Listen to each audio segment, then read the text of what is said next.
Apakah suara yang jelek bisa jadi bagus? Yes, bisa.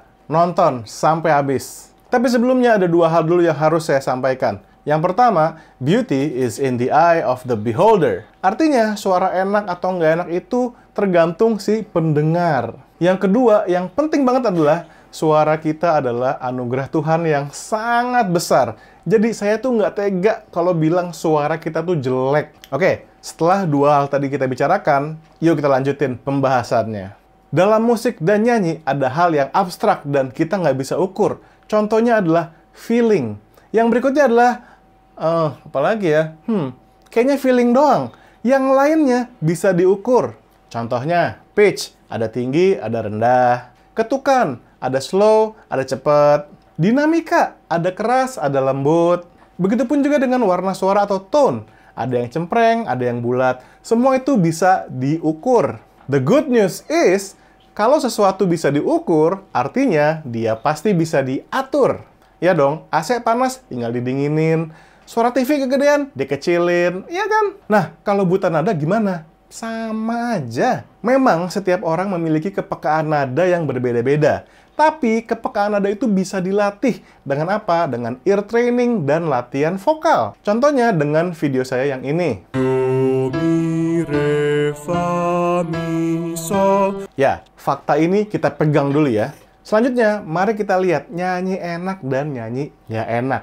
Nyanyi enak adalah hasil dari bunyi-bunyian yang harmonis. Sedangkan nyanyi nggak enak adalah hasil dari bunyi-bunyian yang tidak harmonis. Kalau dicontohkan dalam bentuk visual, ini harmonis, ini tidak harmonis. Harmonis itu maksudnya gimana? Contohnya ya, apakah pitch dia nyanyi pas nadanya? Apakah ketukannya harmonis dengan temponya? Atau apakah suaranya maksa atau enggak? Itu adalah hal-hal yang mengkontribusi kepada harmonis atau tidaknya nyanyian seseorang. Semua hal yang saya sebut tadi bisa diatur. Bisa diatur tuh maksudnya gimana? Ya bisa dilatih. Buka YouTube sekarang, lalu search vocal transformation. Ada banyak penyanyi yang menunjukkan hasil kerja keras mereka. Dari yang nyanyinya belum enak sampai jadi enak didengar. Kok mereka bisa? Jawabannya adalah latihan, latihan, dan latihan. Terus apa yang dilatih? Latihan nyanyi dong. Tapi nggak sekedar nyanyi doang. Sebelum kita latihan nyanyi, kita harus identifikasi dulu masalah kita apa. Apa yang bikin nyanyian kita tidak harmonis? Apakah pitch kita berantakan? Apakah tempo kita nggak pas ketukannya? Atau apakah improv kita lebay? Atau mungkin juga lagu yang kita nyanyiin nggak pas dengan style kita? Atau mungkin ada part yang ketinggian atau ada yang kerendahan? Bisa jadi masalah nada dasar. Identifikasi dulu apa masalah kita dan apa yang membuat kita tidak harmonis. Karena kita hanya bisa memperbaiki suatu masalah kalau kita tahu masalahnya apa, ya kan? Bener kan? Ya udah, sekarang caranya gimana? Ini advice saya. Rekam dan evaluasi.